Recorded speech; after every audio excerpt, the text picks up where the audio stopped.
Bienvenidos a Perspectiva Bíblica. Bienvenidos sean todos. Mi nombre es Johnny Ramírez Johnson. Y el mío es Clara Jorge Ramírez. Un placer estar contigo, Clara Mercedes. Un placer estar contigo, Johnny Ramírez. Sabes que estaremos estudiando la palabra de Dios. ¿Cuál es el tema? Lección 3 para el 19 de abril 2024. La luz brilla en la oscuridad. Así es, Clara. La luz brilla en la oscuridad. ¿Nos diriges en oración? Oremos. Gracias te damos, Padre Santo, por tu amor, tu bondad, tu misericordia. Gracias, Señor. Gracias porque podemos estudiar tu palabra. Gracias por la palabra. Podemos aprender de ti y amar al prójimo como nosotros mismos. En el nombre de Jesús oramos. Amén. Amén. Pues entonces, Clara Mercedes, vamos a comenzar nuestro estudio con la palabra de Dios. No hay nada mejor que eso, ¿verdad? Juan 8:44. Ustedes son de su padre el diablo. Y quieren satisfacer los deseos de su padre. Él era homicida desde el principio y no se basaba en la verdad porque no hay verdad en él. Cuando habla mentira, de lo suyo propio habla, porque es mentiroso y padre de mentira. Y esto lo dijo el Señor Jesús. Estaba bastante seria la situación, ¿verdad? Sí. Entonces, ¿quiénes son esos que son del diablo? ¿Quién es el diablo, Clara Mercedes? Bueno, dice, ustedes son de su padre el diablo, quieren satisfacer los deseos de su padre, homicida, desde el principio. No se basa en la verdad, no hay verdad en él, habla mentira de lo suyo, es mentiroso, padre de la mentira. Así que el corazón de esta descripción del enemigo está en la mentira. Está lejos de la verdad. De la verdad. Y esta verdad es la que nosotros debemos procurar. Analicemos un poquito más qué es esto de diabolos. El diccionario de Mounds, ¿qué dice? Adjetivo, diabólico, malicioso, calumnioso. Sustantivo, el diablo, Satanás o una persona malvada que es como el diablo. La palabra diabolos proviene del verbo diaballo, que significa, entre otras cosas, engañar y desfalcar. Todavía se usa de esa manera en el griego moderno. Este es un desfalcador, este enemigo que está en la mentira. Y Tini Leonard, en Cura, nos dejó dicho: diabolos debe ser con B pequeña, diabolos, si quieres ser fonéticamente correcto. Es un adjetivo que significa engañador. Es común en griego reemplazar palabras que tienen un mal significado o mala energía con términos descriptivos. Realmente es superstición. Por ejemplo, la mayoría de los griegos mayores, cuando hablan de un paciente con cáncer, no dicen a X le diagnosticaron cáncer, sino a X le diagnosticaron una enfermedad grave. Cambian el cáncer por una enfermedad grave. Y eso no solamente es griego, eso es muy latino. Muy latino también. Se usó el término diabolos en lugar de Satanás para que el espíritu maligno no fuera llamado. Así que Satanás es el nombre propio y diabolos es el adjetivo o la descripción, y lo están usando para no llamar el nombre del enemigo. ¿Y Bible Hub qué nos dice? Diabolos en griego secular significa calumniador, es decir, acusador, calumniador. Calumniador, literalmente alguien que arroja, es decir, que hace cargas que derriban, destruyen. Dios utiliza a Satanás en este plan como un juguete de cuerda predecible que representa su naturaleza maligna. Así que Dios es el que está en control. Ahora, la palabra Satanás, que también aparece en el texto bíblico, es de origen arameo. ¿Qué nos dice Thayer? Adversario, alguien que se opone a otro en propósito o acto. El nombre dado al príncipe de los espíritus malignos. El adversario empedernido de Dios y de Cristo. Así que entre diabolos y Satanás, el significado es engañador, mentiroso, y calumniador, el que acusa, el adversario. Y el Apocalipsis, Clara Mercedes, nos dice los nombres varios que ha tenido este personaje. Apocalipsis 22 dice, Él prendió al dragón, aquella serpiente antigua, quien es el diablo y Satanás, y le ató por 1000 años.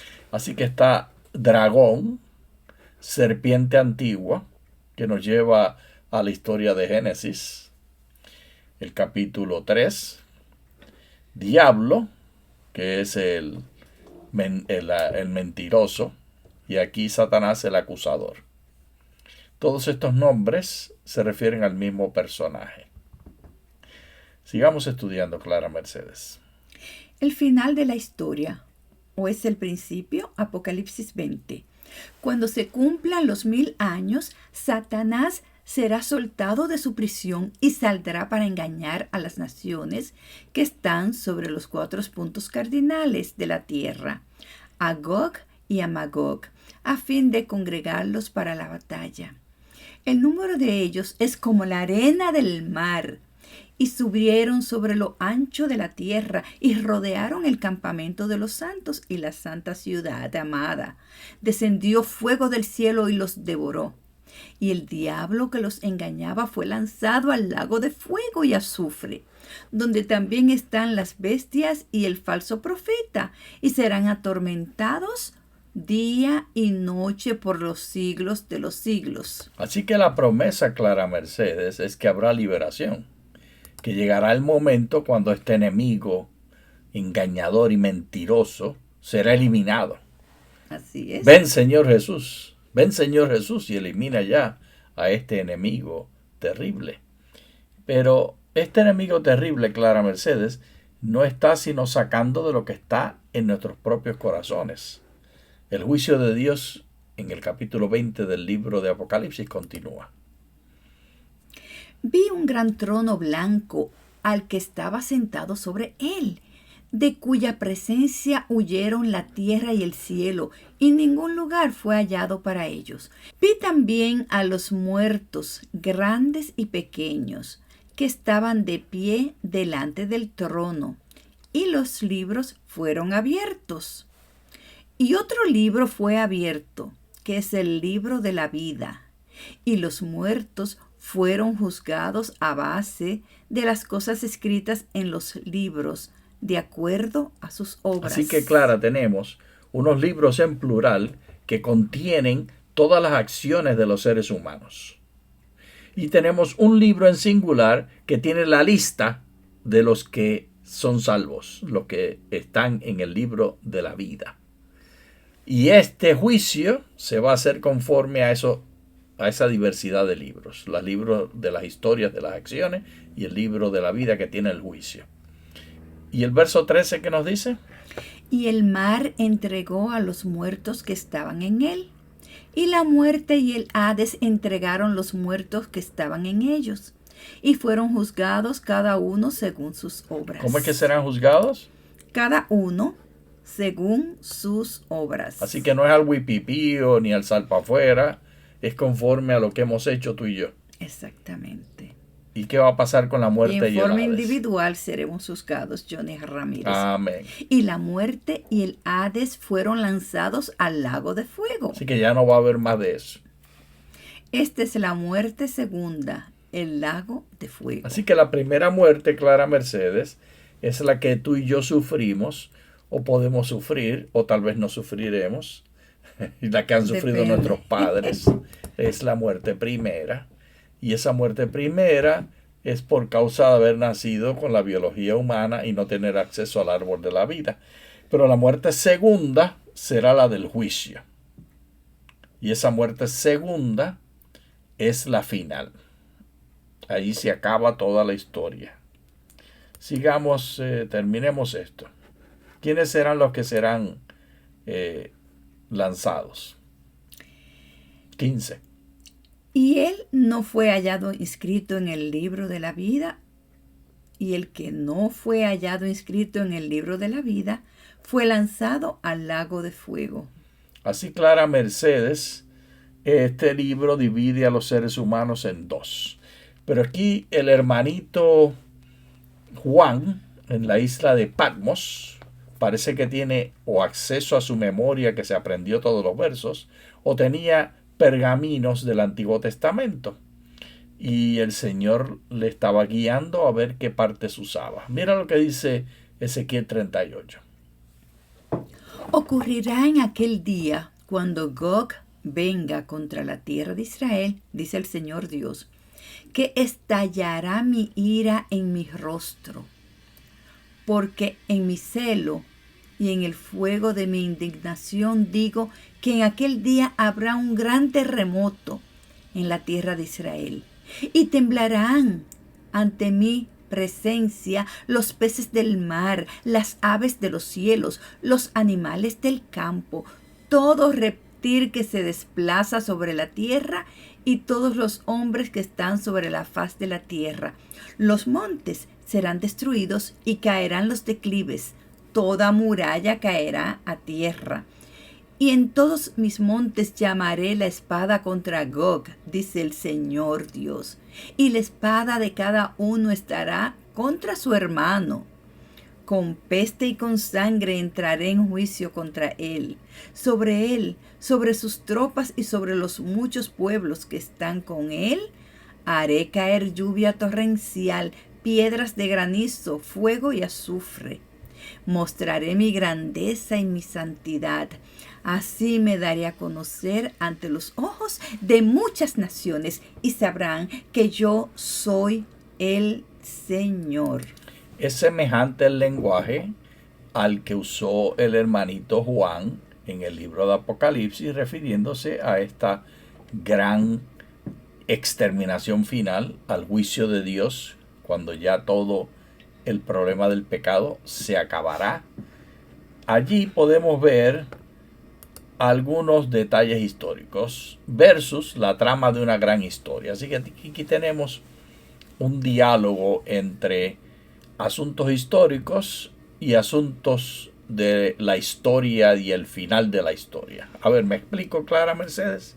Por ejemplo, si tú cocinaste hoy o no cocinaste hoy, es un detalle histórico.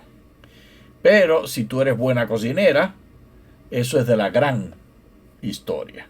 La gran historia es que tú eres una magnífica chef. Que tú, deja ver tus manos, que esas manos preciosas que tú tienes son las manos de una cocinera. Y de hecho el mejor condimento es cuando la comida toca tus manitas, tus deditos. Entonces, Clara Mercedes, los seres humanos tenemos en todo lo que hacemos y en todo lo que leemos de la Escritura que entender a qué se refiere. ¿Es el propósito de la Biblia darnos eventos y detalles únicos o repetitivos? ¿O es el propósito de la Biblia hablarnos de la historia grande y de la solución final? Eso es una decisión de cada cual. Así es. Porque esto se llama ¿qué? Maneras hermenéuticas o reglas interpretativas. Así que lo que acabamos de leer, antes de leerlo, hemos escogido cómo lo vamos a interpretar. Eso se llama la hermenéutica. El texto no tiene un pie de plana que dice interprétenlo de esta manera. Eso nosotros lo traemos, nosotros lo construimos. Y si estamos en una iglesia que tiene ya la explicación de cómo construirlo, pues entonces lo hemos heredado de la iglesia. Y aquí está la primera manera de interpretar. ¿Cómo dice? ¿Qué dice allí?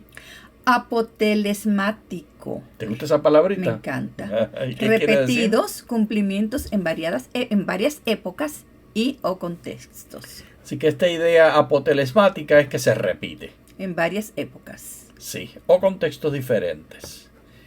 La segunda manera, que es la más popular en la iglesia adventista del séptimo día, por ejemplo, y para muchos también, presbiterianos, pentecostales, también Historicista. es la más prevalente. ¿Cómo es esa? Solo un cumplimiento, mayormente en el pasado. Solo los eventos relativos a la inmediata segunda venida de Jesús está por cumplirse. Entonces se aplica todo a la segunda venida de Jesús. Lo que falta. Lo que Y la falta. mayoría ya es histórico, por eso se llama historicista, y solo tienen un cumplimiento cada evento. Cada vez que habla el pasaje de algo de la escritura, eso tienes que buscar el momento histórico cuando ocurrió o cuando va a ocurrir, una sola vez. Esa es una gran diferencia entre apotelesmático e historicista. Historicista, un solo cumplimiento. Apotelesmático, varios repetidos cumplimientos, los mismos versos, encontrándose en diferentes contextos, se vuelve a repetir. Entonces, tenemos la interpretación moral o espiritual que está fuera de tiempo. Para animar, educar en ética y conducta moral. ¿Sabes qué? Hay quienes dicen y quienes arguyen que los tres principios son ciertos. Que también es cierto que se repiten las cosas en su cumplimiento, que también es cierto que tiene un cumplimiento específico y que también es cierto que el propósito era moral y espiritual y no hablar de cumplimientos históricos. ¿Tú tienes alguna preferencia, Clara Mercedes? Yo creo, a mí me gusta la preferencia de moral espiritual. Oh, mira qué interesante. Pues vamos a ver. Vamos a aplicar esto a la Sagrada Escritura. ¿Qué te parece? Mateo 24. Por tanto, cuando vean establecidas en el lugar santo la abominación desoladora, de la cual habló el profeta Daniel, el que lee, entienda. Entonces los que estén en Judea huyan a los montes. Detengámonos. El que está hablando es el Señor Jesús y dando un discurso, un sermón acerca de los eventos futuros del final de este planeta, del final del sistema. Entonces, él está diciendo que hay una señal específica, que va a venir la abominación desoladora. Y te dice cuál es esa abominación desoladora. Es la que habló el profeta Daniel. Y vamos a ver los versos más adelante. Y además nos dice que entonces qué acciones debemos tomar, cómo debemos comportarnos con respecto a esto. Entonces los que estén en Judea huyan a los montes. El que está en la azotea no descienda para sacar algo de su casa. Y el que esté en el campo no vuelva atrás a tomar su manto. Ay de las mujeres que estén embarazadas y de las que críen en aquellos días. Oren pues que su huida no sea en invierno ni en sábado, porque entonces habrá gran tribulación como no ha habido desde el principio del mundo hasta ahora, ni habrá jamás. Si aquellos días no fueren acortados, no se salvaría nadie, pero por causa de los escogidos, aquellos días serán acortados. Clara Mercedes, aquí esto está interesantísimo. La escritura, que la profecía que está dando el Señor Jesús, número 1, te hace referencia a textos específicos en el libro de Daniel. ¿Quieres saber cuáles son esos textos específicos? Johnny Ramírez? ¿Los quieres leer? Claro que sí. ¿Tú piensas que estaremos listos para eso? Claro que sí. Aquí está, adelante. Por una semana, Eso es Daniel. Daniel 9:27. Por una semana él confirmará un pacto con muchos. No es con todos, Johnny. Con muchos, y en la mitad de la semana hará cesar el sacrificio y la ofrenda. Sobre alas de abominaciones vendrá el desolador, hasta que el aniquilamiento que esté decidido venga sobre el desolador. Entonces se levantarán tropas de su parte. Espérate. Entonces, en el 9:27, aquí está hablando de esa abominación desoladora y de lo que va a ocurrir, de cómo será juzgado. En el 11:31 de Daniel se repite la idea. Léelo. Entonces se levantarán tropas de su parte y contaminarán el santuario de la fortaleza. Quitarán el sacrificio continuo y pondrán la abominación desoladora. Aquí está, a ver, espérate, aquí está la abominación desoladora, Clara Mercedes. Lo mismo que la abominación desoladora del 9:27 en el 11:31. Y está hablando de que habrá un momento, que sucederá que en un momento esa abominación desoladora va a contaminar ¿qué? El santuario y la fortaleza. Y eso va a ser muy triste. Eso se refiere a Israel, en Jerusalén, al templo y el corazón del poder de los judíos. Y el 12:11 también de Daniel es la tercera vez. 3 veces, Clara Mercedes, aparece lo que Jesús dijo. Así que es importante porque Jesús llamó la atención a la abominación desoladora y es importante porque Daniel lo repite 3 veces. Léenos el 12:11. Desde el tiempo en que se ha quitado el sacrificio continuo hasta la abominación desoladora, habrá 1290 días. Así que esta abominación desoladora de la cual habló el Señor Jesús viene sobre Jerusalén, sobre el templo, y el Señor Jesús, que un día antes había dicho que no quedará piedra sobre piedra, vuelve a mirar el templo y les vuelve a decir esta profecía, haciéndole referencia a Daniel. Ahora bien, ¿qué es esto? ¿De qué está hablando ese Jesús? ¿Está hablando de algún evento que estaba en el futuro lejano de la primera venida de Jesús? ¿O estaba hablando de algo que iba a ocurrir de inmediato que los discípulos y los hijos de los discípulos iban a ver? ¿Tú quieres saber la respuesta? Claro que sí. Mira, Clara Mercedes, aquí tenemos una gráfica basada en la historia del ejército romano. Las catapultas eran una de las formas más violentas que tenían los romanos de atacar. Era un ejército muy bien organizado. Mira, Clara Mercedes, en el año 70 ese ejército sitió, primero en el año 68, sitiaron a Jerusalén y la iban a destruir, Clara Mercedes. Aquí se ve otras catapultas más grandes preparadas para el sitio. Pero estaban rodeando, Clara Mercedes, antes que ocurriera esto, en el año 68, que esto ocurrió en el 70. En el año 68 tenían las catapultas, tenían todo listo y de pronto se fueron, Clara Mercedes. Se fueron corriendo. Corriendo se fueron todos los romanos. Cuando los judíos vieron eso, salieron pensando que habían vencido y que Dios los había protegido. Los cristianos se acordaron de las palabras de Jesús cuando vean la abominación desoladora. Así que se fueron y no murió un solo cristiano porque en el año 70 regresaron y allí sí sitiaron la ciudad, la quemaron, destruyeron el templo. Y ocurrió algo terrible. Mira, aquí tenemos una representación por un artista. Mira las catapultas tirando, mira las piedras dando golpes que tumbaron todo el muro y quemándose, subiendo el humo. Todo fue destruido, Clara. Y tenemos historia de cómo fue que esto ocurrió. Léelo. Flavio Josefo. En el año 67, después de Jesucristo, el emperador Nerón envió al general Tito Flavio Vespasiano a Palestina para sofocar una rebelión de la población judaica. Vespasiano venció a los judíos en Galilea. Es decir, al norte de Jerusalén. Antes de llegar a Jerusalén, él destruyó a los que estaban fuera en Galilea. Se deslizaban las flechas sin dañar y los soldados pudieron sin riesgo minar la muralla y prepararse para pegar fuego a la puerta del templo. Cestio retiró repentinamente sus tropas y abandonó la ciudad. ¿Qué es lo que te estaba diciendo? O sea que en el año 67, yo dije 68 por equivocación, y en el año 67 viene, rodea la ciudad, pero se va. Se regresa a Roma por asuntos políticos en Roma, Clara Mercedes.